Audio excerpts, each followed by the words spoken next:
Celbrity. Hi, this is Wayne Newton, and you're listening to my good friend and favorite DJ, Jimmy Deal. Welcome to the show, Doc G, and welcome to the show, Jimmy. How you doing?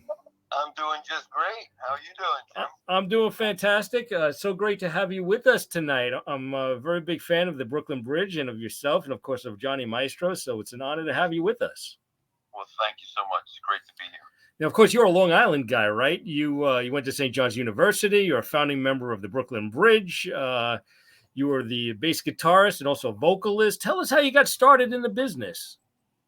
Well, I got started basically by getting a guitar for, my 16th birthday or something like that, and listening to the Ventures back in around 1960, I guess, kind of learning some guitar on my own. Mm-hmm. And then ultimately meeting Johnny, my friend's father owned a club that Johnny used to play at, and told me there was going to be a battle of the bands, and he knew that I was starting a group with some of my friends. And although I told him that we had never even been out of my basement, the gentleman's name was Al Brownstein. He owned the club, the Cloud 9, okay, in Amityville, Long Island. But anyhow, we went down there this particular evening, March the 15th, as a matter of fact, 1968, and we threw together some songs. We had no name, but going into the club, you had to sign in for something, and one of the guys in the band suggested the name The Rhythm Method, and we were all Italian, Irish Catholics, so we thought that was a very clever name. Mm-hmm. And, we played our set. I was approached by a woman that asked if I would be interested in coming into Manhattan the next day to meet Betty Sperber, who managed Johnny Maestro. And, me and my friend Tommy Sullivan went into Manhattan the next day. The Rhythm Method, the newly christened Rhythm Method, was 6 guys and a girl. At that time, Johnny was singing with the Del Satins, but they were only three other vocalists. So with Johnny, that made 4 of them, and with us, there were 7 of us. So when we shook hands and decided to merge the 2 groups, there were now 11 of us. Wow. And Betty Sperber, Johnny's manager, immediately got on the phone and called Dave Zahn, the president of Banner Talent, and told Dave that, Johnny Maestro was putting together a new 11-piece group. And Dave said something like, "Oh, Jesus, Betty, trying to sell that would be like trying to sell the Brooklyn Bridge." She says, "I love it." She hangs up the phone. "You're going to be called the Brooklyn Bridge." That day, I left the city. Couldn't wait to tell my parents and the other guys, that we're going to form a new band. And here we are. Here we are today. Amazing. And none of you guys were actually from Brooklyn, right? I mean, you guys are pretty much from Long Island, right? No, the 7 of us lived on Long Island. Right.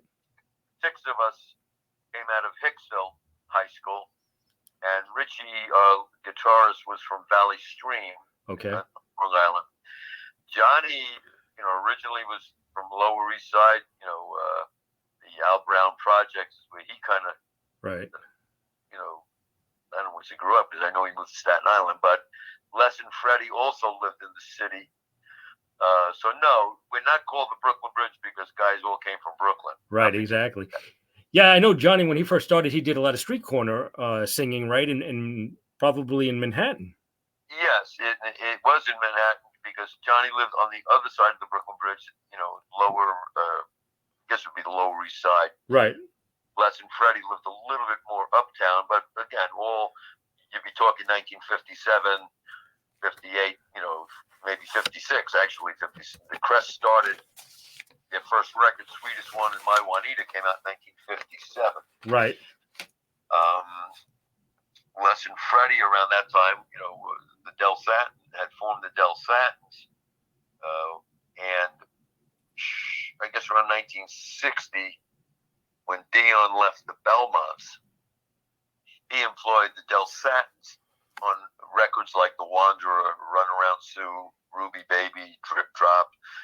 Probably Dion's biggest records were had the Del Satins singing in the background.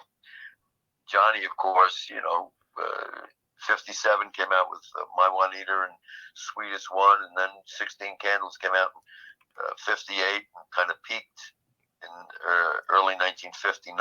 Right. And then Johnny left the Crest and he went out on his own. My understanding from something that I was told is that they were having some difficulty booking the Crests on certain TV shows, like the Ed Sullivan Show or something like that, because they were integrated. They were one of the very first integrated groups. And they thought that it might be better for Johnny to go out on his own. And then Johnny left the Crests. But in the long run, Johnny I think he was more comfortable having a group around him. But 1968, it all, coalesced and we formed the Brooklyn Bridge. And by the end of 1968, we had the Worst That Could Happen, recorded and now starting to play on the radio. Right. In December of 1968, Betty had us appear on the Ed Sullivan Show. Wow. Which was, I don't have to tell you, that was a very big thrill for a 21-year-old kid. Right. For all of us, actually. We were on with, I think Stevie Wonder was on with us, Paul Lynde, a variety of other people that you might have seen on TV. Amazing. Yeah, so that's kind of how it got started. We're still doing it. Yeah. Doc G, do you have something for Jimmy?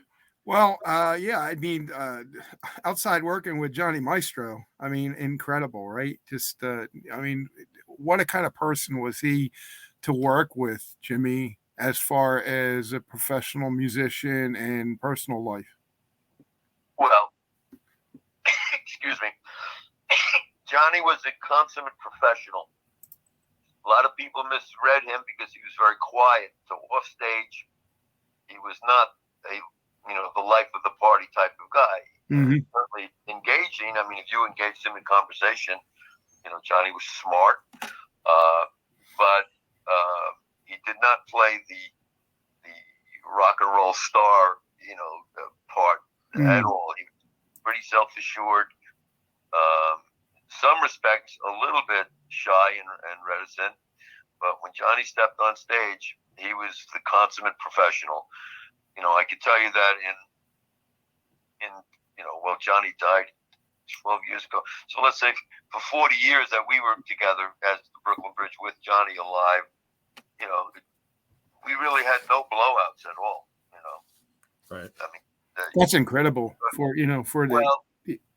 Well, first of all, putting things in perspective, you meet a group of people come together in 1968 when we're all from 18 years old up to 29 years old. That was the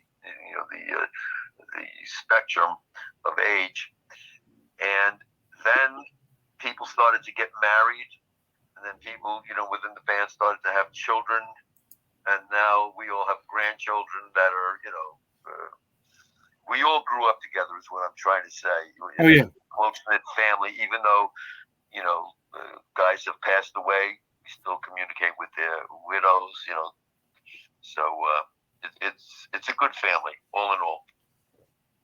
I want to give a shout out from Tom Payton, a listener of our show, and Jimmy Dio, of course. He said he's seen the Bridge many times in person. Loved you guys.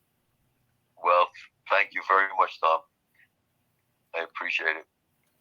Yeah, I mean, now when you first started with Johnny, you were just doing the bass guitar, and then later on you started to do vocals. Tell us about that. That must have been great for you.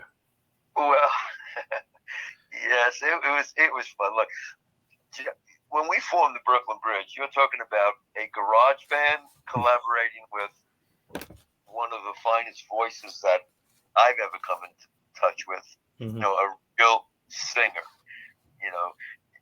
I come from Hicksville, Long Island. Born in the Bronx. I moved to Hicksville, Long Island in 1952 when I was 5 years old. Hicksville was truly the suburbs. The way Johnny would be like a street corner singer. Right. Johnny, Les, and Freddie, that was their heritage, so to speak. On Long Island in the 50s and early 60s, most guys who got a guitar formed a garage band. They weren't singing, pretty much. We started vocalizing when the Beatles hit, you know, the Beach Boys hit around 62, 63, the Four Seasons. But when the Beatles hit, all of a sudden, everybody decided that they could sing. In the case of the Brooklyn Bridge, we had 4 front guys, all who really could sing, and one of them was the best of the best. There were other guys in the rhythm method that could sing, but certainly not Johnny's. We didn't have that quality voice.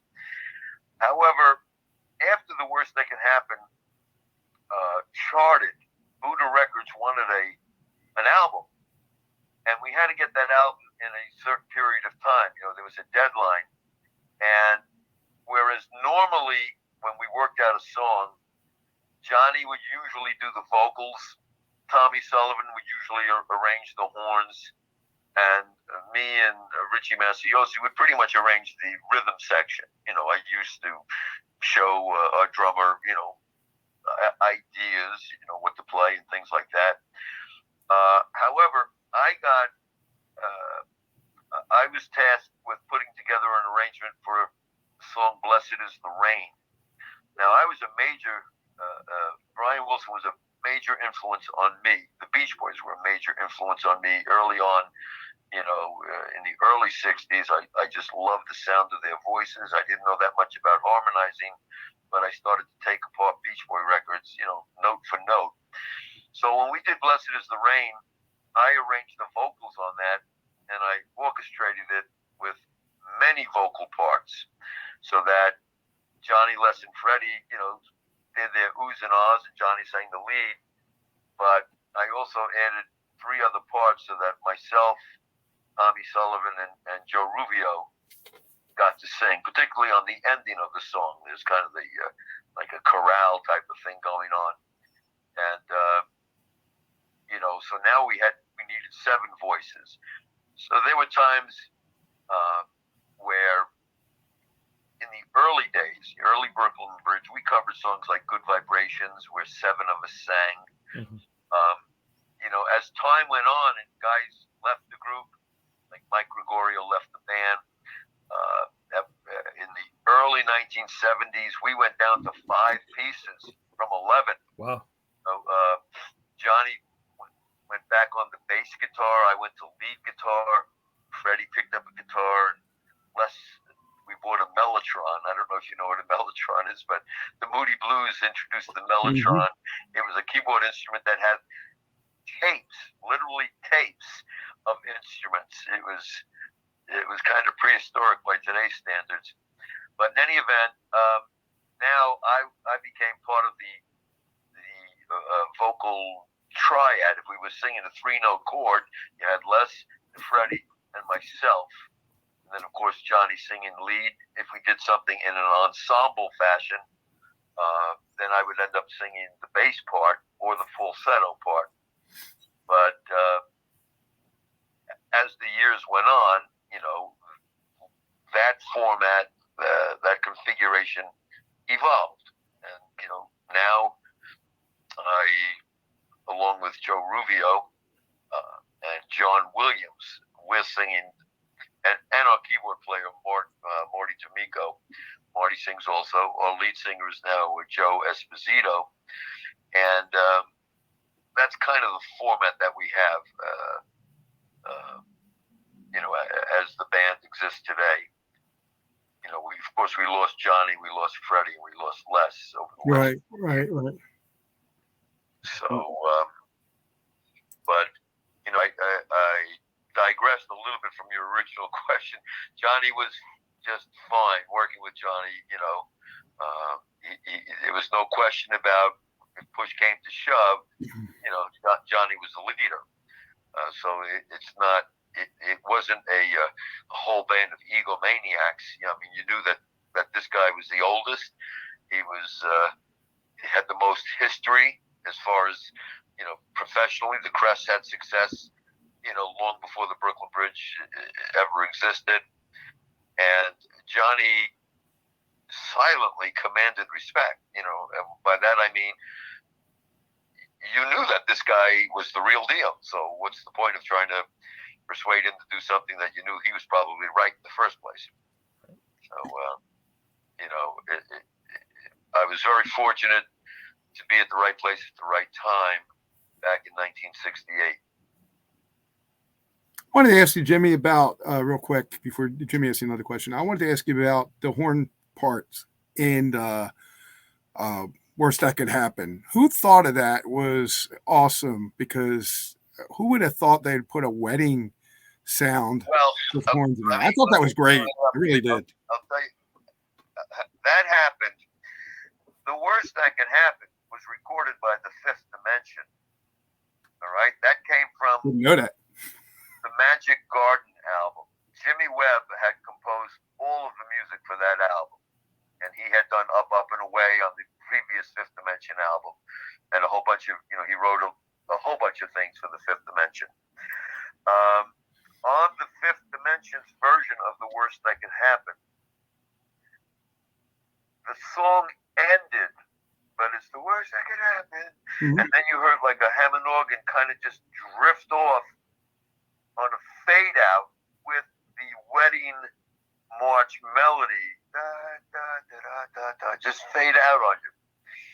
When we decided to do that song, there were 2 or 3 things that we tweaked that, in my opinion, made the difference between an album track and a hit record. First of all,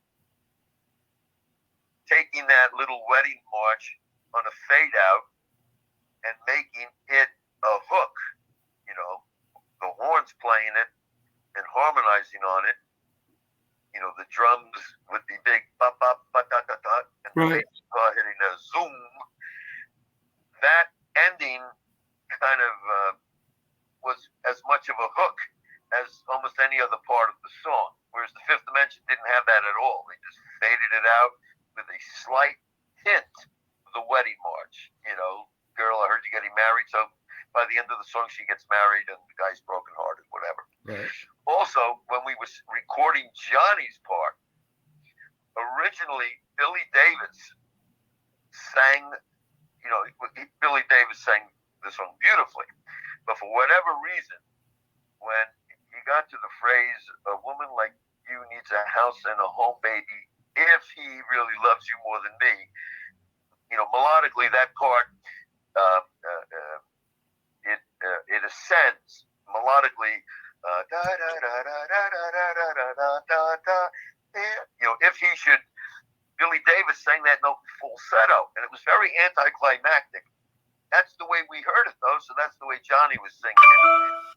While we were doing Johnny's take in the studio, a producer friend of ours named Artie Rip, at that time Artie was managing the Love and Spoonful and had a piece of Billy Joel, but nobody knew who Billy was back then. That's true. Artie always would visit us in the studio, and he asked Johnny if he thought he could take that note in natural voice. And Johnny just, shrugged his shoulders, let's give it a shot.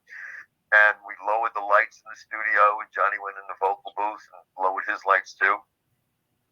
And just the very first take, the woman like, you need a house and a home, baby. Now it's like a Pavarotti note. And that made that whole phrase climax as opposed to being anticlimactic. So that kind of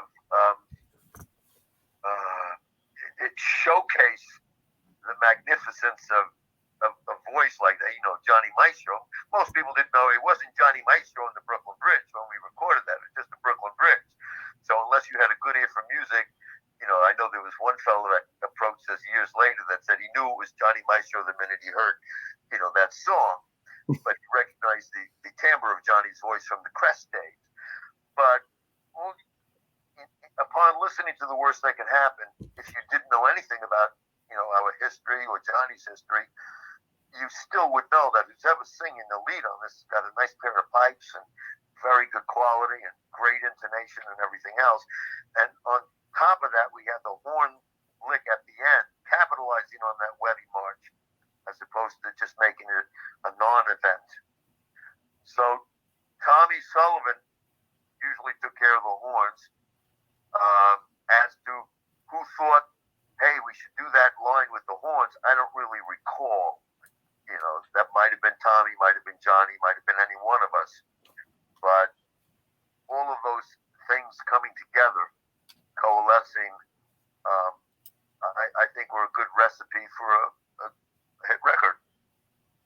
And although I don't like to prognosticate what's going to be a hit or not, as a 21-year-old at that time, laying in the studio on the floor in the dark while Johnny hits that note and then hearing the playback, I had a good feeling when I went home from Manhattan that night, to tell my parents what we did.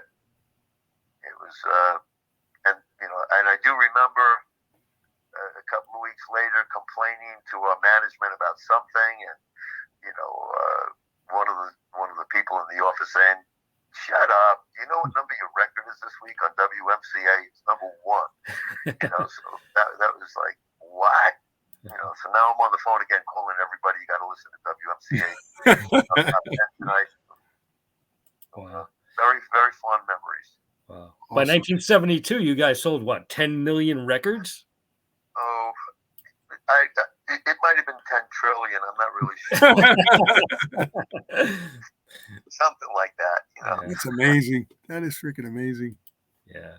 I wanted to ask you also about Your Husband, My Wife. I know a lot of radio stations really had a problem playing that song. Can you tell us why?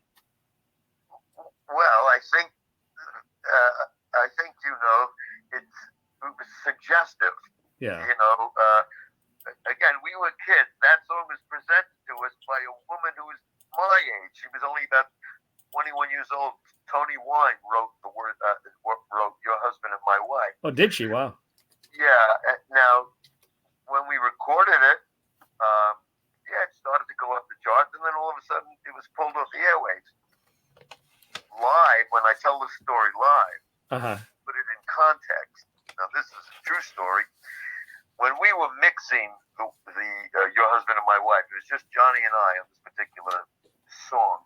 We were putting the finishing touches on it, and I had to go to the men's room.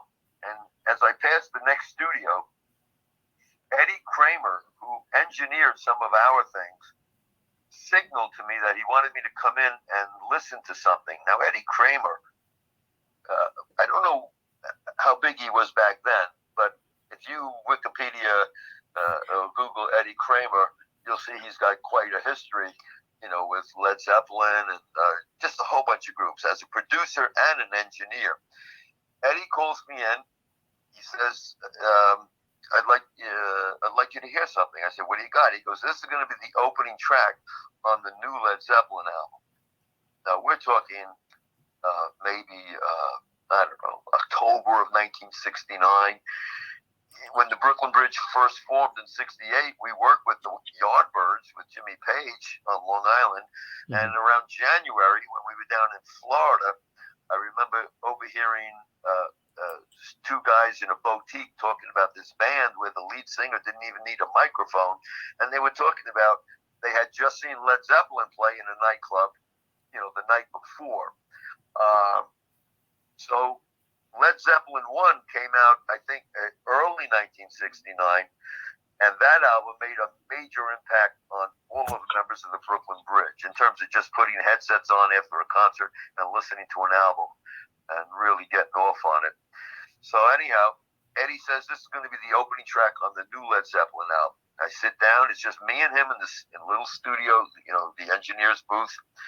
And he just lets it rip, and I hear, what up? And it was just like very moving, to say the least. And when John Bonham came in with his drum fill, I could not wait to get home to tell our drummer, where do you hear the opening track on the new Led Zeppelin album? But the song didn't come out for another couple of months. I was just hearing the mix down. So when I talk about Your Husband and My Wife live, I always kind of quip that our song got pulled from the radio waves as being morally subversive, with a lyric, what are we going to do about your husband? What are we going to do about my wife? And Led Zeppelin had a top 10 record with a song that had the lyric, I want to give you every inch of my love. I tell the audience that, who do you think got screwed on this? So, yeah, but husband and wife got pulled, because of that. I mean, it was a pretty solid song. I mean, Johnny certainly, the performance was first rate. Right. But that's the business. That's like saying, oh, gee, I thought Blessed is the Rain would have done better than it did. Or some DJ flipped Blessed is the Rain and played Welcome Me Love, the other side of it. We had a double-sided hit. But who knows why things happen, But those are true stories, though. I mean, for me to hear the Led Zeppelin thing, just me and Eddie Kramer, that's something I tell my grandchildren. Of course, they have no idea who Led Zeppelin is. Still a good story, right? Absolutely. Doc, go ahead. Yeah, I wanted to ask you about when Johnny was out there and performing. Did a lot of people ask him to perform a lot of the stuff from the Crest? Or did he put some in his set? Because I'm sure he probably did. There was a lot of people asking for stuff. Let me put that into perspective too. When we first formed the Brooklyn Bridge, it was just Brooklyn Bridge. I don't even know if there was the in it. I know our albums just say Brooklyn Bridge. And originally, I mean, like the first week of the band when we're just meeting the manager, our manager was a woman, and she was a very strong woman. You didn't mess with Betty. But Betty said, no wedding rings. Now, I wasn't married. The only person that was married at that time was Johnny. But shortly thereafter, Les got married and Freddie got married. Betty did not want any wedding rings being worn on stage. However, let's fast forward about 5, 6, 7 years. I think I know why. Go ahead, Jimmy. I think I know why. Go ahead. We're into the 1970s. Richard Nader starts putting together the doo-wop, the oldies shows, the revivals, where guys like Chuck Berry and Little Richard are all of a sudden coming out and on stage again. Now, the Brooklyn Bridge has an angle because our lead singer had songs from that same period of time. But when we would be booked on one of those Richard Nader shows, it would say like the Brooklyn Bridge featuring Johnny Maestro of the Crest, but with the Brooklyn, it was like 20 lines long. So we became Johnny Maestro and the Brooklyn Bridge. And at those shows, we brought out 16 Candles and Trouble in Paradise and the Angels Listened In and songs that Johnny had recorded. I got to tell you, I didn't know who Johnny Maestro was when we first formed the Brooklyn Bridge. I used to see Johnny at the Cloud 9, where I used to hang out. But I was much more into the rhythm and blues bands or Beach Boys sound-alikes. I mean, there was no doubt that this guy, Johnny Maestro, has a really nice voice. And when he sang You Never Walk Alone, I was attracted to his falsetto. And anybody who sang in falsetto, if they had a nice sounding falsetto, like Brian Wilson, I was attracted to it. But it wasn't until after the Brooklyn Bridge started selling out in the first year of our existence in 68, the summer of 68, we were booked at the Cheetah in New York City. The Cheetah in the 1960s was to music what Studio 54 was in the 70s and the disco period. The Cheetah was the place to play. We played there 6 nights a week, 3 or 4 sets. And finally, after the worst that can happen, went gold. We were performing at some type of celebration. I don't know if it was concocted or not, but while we were performing our set, I kept seeing the people in the audience looking up. And then when I looked up, they were lowering this bar. Like, when I say lowering, I'm talking about a 30 or 40 foot bar that's hovering, 15, 20 feet above our heads with gold records on them. But the gold records are starting to slide because the bar is not coming down perfectly horizontally. It's starting to tip. So, but at that performance, somebody asked Johnny if we could do 16 Candles, and I didn't even know that Johnny did 16 Candles. Wow. I just remember Les and Johnny and Freddie working it out, and we did 16 Candles, at a Brooklyn Bridge concert. But when these oldies, nostalgia shows started coming out, then we learned, a whole bunch of Crest things. And to this day, we pay homage to Johnny, Les, and Freddie, because Les and Freddie recorded on all of those Dion tunes, and Johnny recorded on all the Crest tunes. And we, in our history, in the 1980s, we re-recorded all of the Brooklyn Bridge and Crest stuff, note for note, because we wanted to sell merchandise, and Buddha Records wanted something like, $75,000 to buy the masters back. And we thought, no way. We just re-recorded the albums, note perfect. But we do Crest songs. As a matter of fact, I'd say about 80% of the times I open up the show with the song Gee, But I Give the World, which is a nice ballad that Johnny recorded with the Crests. I'm not sure if you're familiar with it, but a strong piece of music. Right. And that's all I have to say about that. Is it true that Johnny Maestro met his wife at a 16 birthday party singing 16 Candles, and it was her birthday party? That's the first I'm hearing of it. Oh, That okay. doesn't, not true, but I've never heard that. Okay, I know that became an anthem that was played at like every Sweet 16, I think, till this day, man. It's amazing.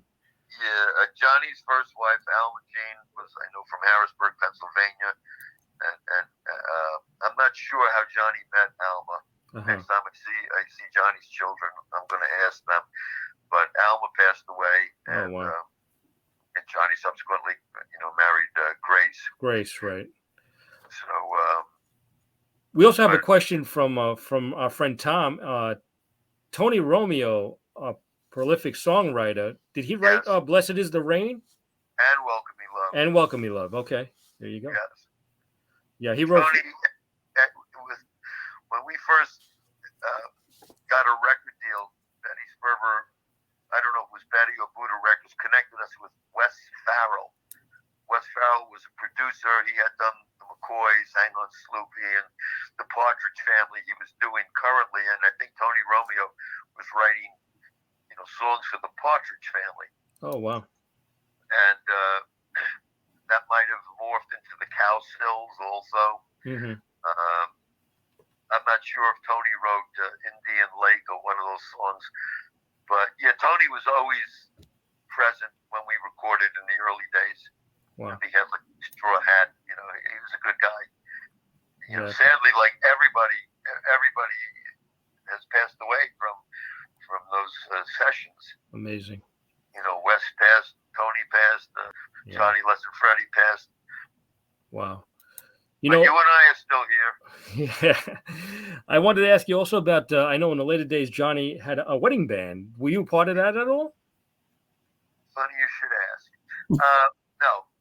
Les, Freddie, and myself did not feel that was a wise move, career-wise. However, Johnny was the only one that had a family at that time. And in the 1970s, after our heyday, when our hair was below our shoulders, and we were singing Crosby, Stills, and Nash songs and not Crest songs, and working in these crummy nightclubs, Johnny was approached by one of the catering houses on Long Island. Right. He said that they would guarantee him a salary if he would put together a wedding band. I said to John that, well, look, don't break up the band. Form the wedding band from within the bridge, but I don't think you should do it, and I don't want to do it.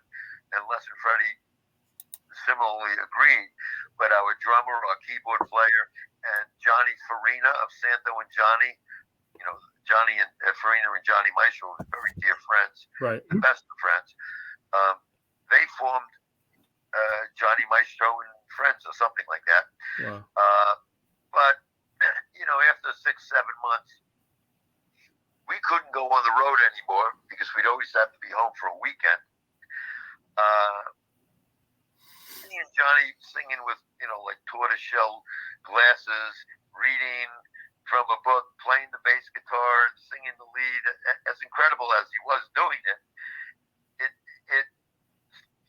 it just was incongruous. It just didn't fit right. And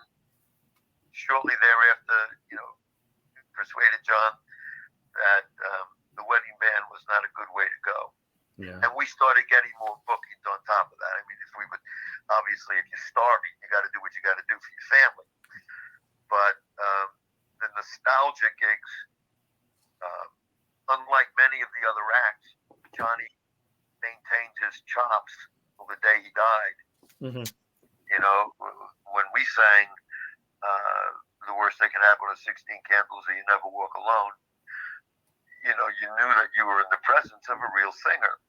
A lot of Johnny's contemporaries, you know, Tony Williams of the Platters, who was just a great voice, but he was getting a little, his behavior was a little strange toward the end of his life. Right. So he didn't really sound like the record. The only guys that really maintained it, I shouldn't say the only guys, but Little Anthony is a good friend of the Brooklyn Bridge, and Anthony and Johnny always had a certain camaraderie. You know, they were peers of one another, you know, and had a very high respect for one another. Johnny was revered by his peers. You know, it's not just the people who loved to hear him sing 16 Candles and all that stuff, but the people that could really sing knew that Johnny Maestro was a real singer also. Yeah. And when Johnny was sick, we got letters from, you know, Bill Medley and what have you, Dion, of course. Right. It was very moving to hear the tributes that these guys paid to him. Yeah. You guys also did an a cappella album, right? Yes. The a cappella album, Johnny selected those songs. And I got to tell you, Johnny can sing pretty much anything he wants to sing. But he was really in his wheelhouse on the a cappella album because he selected songs like I Only Have Eyes for You. We did that. I mean, to this day, it's one of my favorite pieces. If I were going to play a Brooklyn Bridge piece, you know, to impress somebody, that's one of the ones that I would play. But it's really Johnny's voice. But the harmonies is very pleasant to the ear. You know, the guys in the band had nice voices. Not only could they sing, but they had nice quality voices. So, you know, when the blend was right, it sounded good. And that a cappella album, the blend was right. You know, Johnny picked things like Sincerely, you know, by the Moonglows, and Life is But a Dream, you know, Willie Winfield. Just good stuff. Right. I like the a cappella album very much. Yeah. Doc G, go ahead. Yeah, he did a song called My Juanita, and not a lot of people know about that song. Do you know any information on that song at all, or did Johnny tell you anything about that? Yeah, we used to open our show with My Juanita, and sometimes we still do. Johnny wrote My Juanita and Sweetest One. They were the very first things that the Crest ever recorded in 1957. They were on, you know, one was the flip side of the other. Never really charted, but kind of a regional, like in New York City. Right.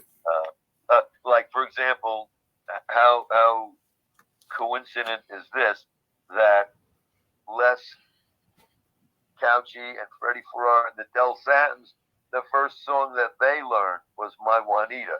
Not knowing they knew who Johnny Maestro was, but we're talking back in the late 50s now when they were kids also.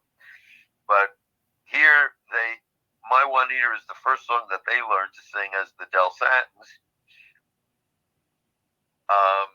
And years later, they come to be singing with Johnny Maestro himself in the Del Satins. When I used to listen to the Beach Boys, there was a couple of tracks on the Beach Boys' Little Deuce Coupe album where I would have sworn that Brian Wilson was directly influenced by Dion. And as it turns out, after conversations with Dion years later, he was. But one of the songs was a song called, I think it was called Car Crazy Cutie. And when years later, Capitol, you know, re-released the Beach Boys, these CDs that they repackage, you would get liner notes where Brian Wilson, they were commenting on each song. And when it got to that song, it said something like, Brian certainly had Dion in mind. Well, lo and behold, me, who just, loved the Beach Boys, I ended up in a group with two of the guys that sang on those Dion records that sounded like Car Crazy Cutie, because Car Crazy Cutie was a takeoff on Run Around Sue. So it's interesting to me how things reconnect, as the years go by. But Les and Freddie first sing My Juanita, which was the first thing that the Crest recorded, and as I come to find out that Johnny wrote, both that and Sweetest One. But we still do My Juanita. We don't always do it, because what's happening now is we have so many records that if we're on an oldies show where there's a lot of other acts, even if we're the headline act, it's not like we get to do an hour and a half. Right. And we need, for us to really strut our stuff, at least an hour and 15 is more appropriate for the Brooklyn Bridge, because our catalog is comprised of things that we recorded with the Brooklyn Bridge as the Brooklyn Bridge, things that Johnny recorded with the Crests, and things that we recorded with Johnny as the Crests, and things that Les and Freddie recorded with Dion. And there's a lot of all of those songs. They 7 or 8 songs that we could do of just the Dion stuff that Les and Freddie were on. There's 10 Crest tunes that we do or have done, and there's a number of Brooklyn Bridge tunes that we do. Well, that's amazing. I just want to ask you about when you do stuff like that, you probably do it in like a medley, right? Because that's the only way you're going to be able to get most of them out. the Dion, we do Dion. It's called the Dion medley, but actually we're doing the full versions of each of the 3 songs. They just segue into one another. Right. Okay. Like Ruby Baby, will transition into Run Around Sue, which will transition into The Wanderer. But it's not like we knocked out 3 verses of this one and went into that one. We're doing the full versions. However, with the formats of the oldie shows, particularly when we're on with a lot of other groups, I've been thinking of consolidating, or at least being able to have a choice between doing the full song if I want, or do an abbreviated version in a medley and include, 5 Crest tunes. So the hardest problem now, though, is the logistics. Joe Esposito, our lead singer, lives in Las Vegas. Who lives in Florida? We're all over the country. So the only time we get together is for a sound check. And so something like, if I put a medley together and say we're getting together, we're playing on Saturday and we have to be at sound check at 1:00, and if I would lay on the guys, well, you know what, rather than doing Juanita, I have this idea. We're going to go from Juanita into Trouble in Paradise. We're going to, and all of a sudden guys will start to panic. What are you talking about? You're going to do that tonight? No way. So, it's not like we're able to really polish it. Now, that being said, that is kind of the way I lay things on the guys frequently. You know what? From Juanita, let's just go right into Lonely Teardrops. No break, nothing. Come right in on the downbeat. I'll tell the drummer, and that's how things go in 2022. But that's more a function of the fact that it's hard to get together. Mm-hmm. Yeah, I wanted to ask you about your school, the Very Cool Music School. Very Cool Music School. Tell us about that. Well, I will tell you that it's very cool. Now, I had experience what it was like. What happened? You lost him? No, he's here. Can you hear me? I can hear you. Go ahead. But intent was to have people experience what I refer to as blending. You can't really explain the feeling if you're singing harmony together. If you and I are singing a 2-part harmony and we're both singing it in tune and we got a nice blend, it's going to be attractive to anybody that's hearing us. Right. But you and me are like bonding at a very special level. I mean, there's a synergy that you and I, it's as if we're the electrons in a current. Well, okay, not everybody can sing. Not everybody has a good ear for music. In the Very Cool Music School, I created a format where I surrounded a room like we did it on the Mall Shop Memory Cruise. I had a number of people who wanted to give it a go, come into this room. The room, I surrounded the room with speakers so that no matter where you were here, you were in a stereo field. And everybody in the room, I bought 50, for this particular cruise, I brought 50 pitch pipes, chromatic pitch pipes. You have like an a cappella group, you ever see them blow into what looks like an Oreo cookie, except it makes music? Yeah. You know what I'm talking about? Yeah. Yeah, like this. That's a tone. That's the note B.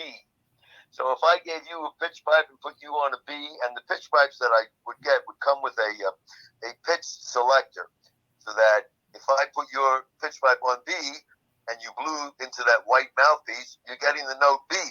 And if I put on the Beach Boys In My Room and I tell you when to blow and when not to blow, you're going to notice that if you blow at the appropriate time, you sound good.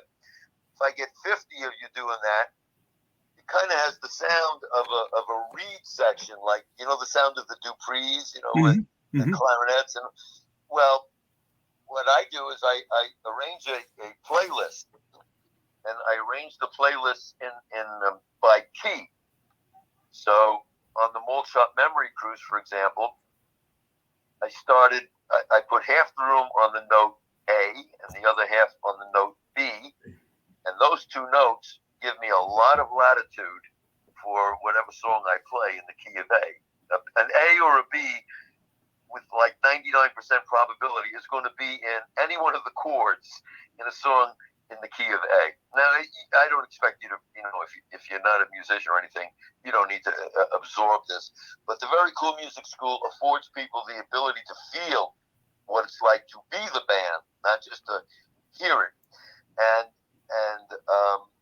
that was the original idea, and I was doing it with autistic children and dementia patients at nursing facilities, but also with people like you. You know, the Time Life Mall Shop Memory Cruise that we did in 2019, we were on with Smokey Robinson, the Beach Boys, Bobby Rydell, just a whole bunch of people. So I selected songs from those groups when I did my little Very Cool Music School program. Right. You know, you were getting to blow your pitch pipe with In My Room, or I did a medley of Surfer Girl into This Boy by the Beatles, because they were both in the key of D, and they both came out around 63 Surfer Girl, maybe 64 for the Beatles tune.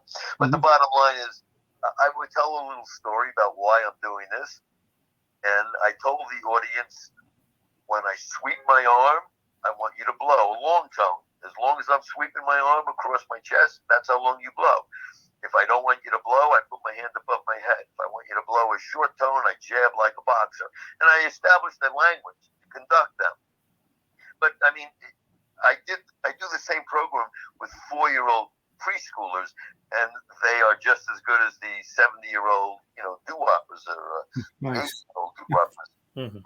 You know, but songs that I put on the playlist are, you know, good stuff. It could be anything from, you know, like if I'm in the key of C, I started one session up with a Bach prelude, but right on cue, it goes right into Aretha Franklin singing Respect. They're both in the key of C. A C in the 1700s is the same as a C in the 1900s, so the 2000s. So the Very Cool Music School is... I mean, there's no reason why I couldn't go into, you know, an arena and have 10,000 pitch pipes, you know, underneath your seat. And, you know, I make an announcement. Well, if you look under your seat, you're going to find a little present from us. And, you know, there's no reason why I can't have 10,000 people blowing a B while we're singing In My Room. And it all sound, you know, it would all sound very complimentary to one another. Sound good. They would feel what it's like to blend. Right. So within the context of the Very Cool Music School, I was writing a story called Anatomy of the Blend. And the Very Cool Music School was in the context of that story. I mean, that's how it all started.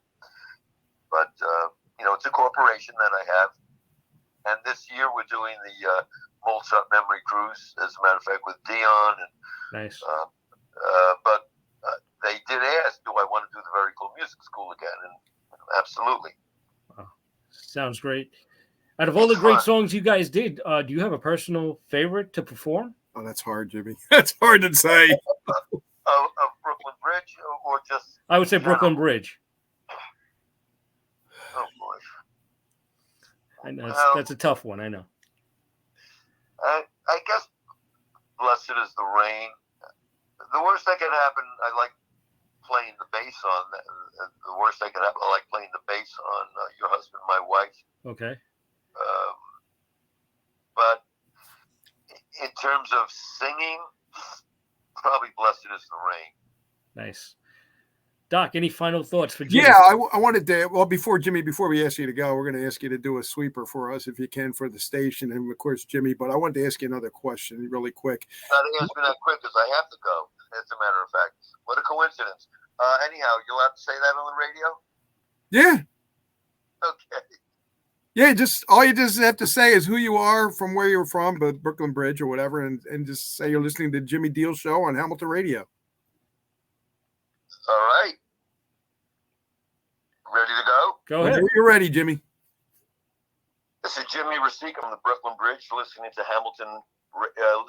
Jimmy Deal on Hamilton Radio. Let's try that one more time. This is Jimmy Rosica of the Brooklyn Bridge. Here listening to Jimmy Deal on Hamilton Radio. So awesome. Thank you so much, Jimmy. Appreciate it. I appreciate you being here. Thanks for taking the time out to call us, and I wish you all the best. Next time we'll get the Zoom thing happening or the stream thing happening. Yes, absolutely. Take care, Jimmy. We got home so late, but we'll get it next time. Absolutely. Thank you so much, Jimmy. I appreciate you being here. You be well now. Take care, Jim. Thank you so much. Thank you, Jimmy, as well. Thank you. Bye-bye. Right, guys. Bye-bye. Well, Doc. Well, see, Jimmy, it worked. Whether you wanted to or not. And in fact, I got my Skype back. And what happened, I'll tell you, is somebody hacked into my Skype account, went into my Skype account, not through Skype, through the account of Skype. Mm-hmm. So they went to my Skype account through my Skype, logged in, changed information to enable voice forwarding, so I would get no calls. Right. And they enabled another email address, so I had to reset everything. So now I'm back to where it's happening a lot. Listen, people, I'm going through this with another friend, John Thielon on Facebook is hacked. Another friend of mine, Connie Munson, she's hacked. So be really careful out there. Make sure you enable the two notification systems going on. One is for your email, one is for your phone, only your phone. And make sure that you're the one that's logging in. Change your passwords frequently and change it to a catchphrase if you have to. Okay, Jimmy. Right. Well, we made it work tonight, Doc, which was great. Thank you, buddy. Anyway, I just want to talk about Monday. Monday, we have Stacey Ladistor is going to be here. Of course, she had that big hit back in the day called Love on a Two-Way Street. She'll join us. And also comedian Karen Knotts is going to join us this month, as well as Hollywood producer Steve Binder, who produced Elvis's 68 comeback special. We'll go behind the scenes and find out all about that. Let's see, America's Got Talent, Sal Valentinetti will be here, comedian Bob Greenfield, and also recording artist and performer Darren Dowler he was with Paul Revere and the Raiders, and Carol and Paula of the Magic Garden. Used to love that show. I love that. I can't remember. I remember that show. So many great people on the way, so we'll tell you all about that as we go along here. And Doc, thank you for joining me tonight, and I want to thank Jimmy Rosica for joining us. That was such a great show. He was really good. He was very good, and found out a lot of information about Johnny Maestro and the Brooklyn Bridge. Yeah, and a lot of the questions I asked him, I actually knew the answers before he answered them, but I just wanted to see if they're relevant and if they're actually the truth, the facts that I've heard over the years. Yeah. And he answered everything, so I appreciate him. I appreciate the Brooklyn Bridge. I did hear, though, one thing was going to ask him about that, but I didn't get a chance to, about the Brooklyn Bridge. A lot of their music, because a lot of the 60s, 70s music all became horn-based. Remember we talked about this? P.F. Sloan and a lot of the horn-based bands, like the Grassroots, and even a lot of other bands got into it after a while. So I wanted to ask him, was that a trend that they were getting into, or was it just something that they just thought for that one song and then started using it for other songs? Well, we'll save it for next time you can Yeah. hang out with us. All right, buddy. I'll talk to you later. All right, Doc. Thanks for joining me, man. Have a great night. Great job.